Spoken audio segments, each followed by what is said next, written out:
Gracie, Gracie, you want to make some Valentine's cards? Okay, let's get started. Hi everybody, it's Gracie and April, and we're here today to make some Valentine's cards. I donate some of my cards to a charity, and it's colon cancer prevention. And Valentine's Day is a really big celebration for them, so they need lots of cards. So I've come up with some simple designs that I can mass produce easily, and actually there are a group of us at work who are going to make these cards. So I needed something that novice stampers or novice card makers could make, and something that we could do quickly and easily, because before we know it, Valentine's Day is going to be here. So let's get started.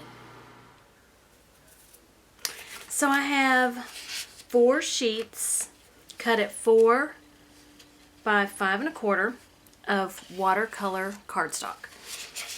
And what I decided that I wanted to do was to make a stencil.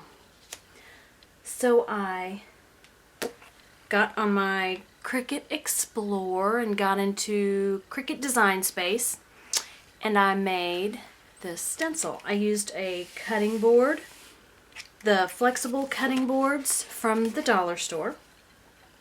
I put 3 hearts. You can get those in the basic shapes and kind of angled them, put them how I wanted them, and then welded them together.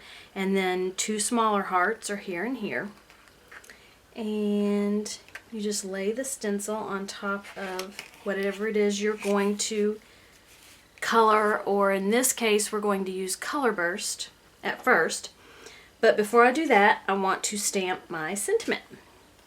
I'm using archival ink, and I'm using Happy Valentine's Day from Hero Arts.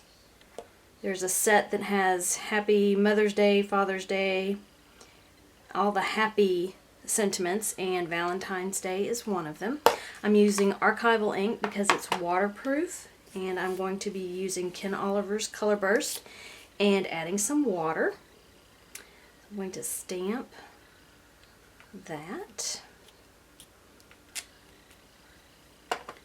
Alright, so now I'm going to place my stencil right here. Now I can turn it to the side, this way, this way. I think I'm going to go this way. My hearts can hang off. They don't have to be perfect. This is just however I decide to do it. This heart is actually I'd rather that heart hang off, but there, I got it all in.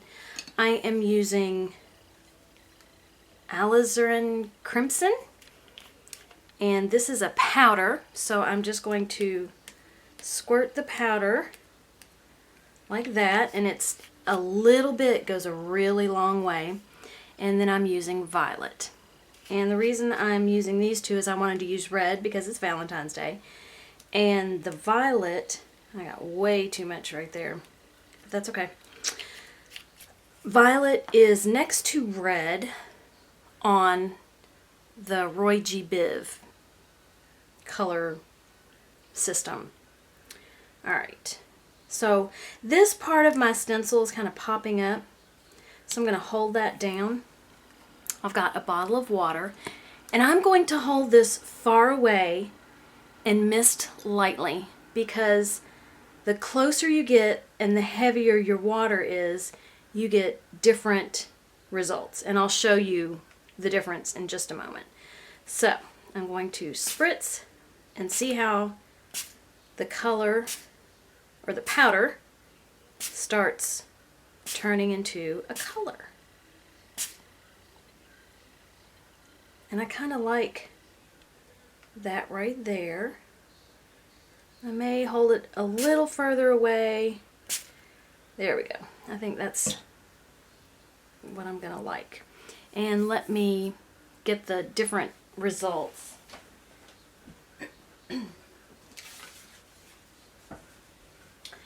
So when I held the water close and spritzed heavily, this I used the indigo, so it's blue and red.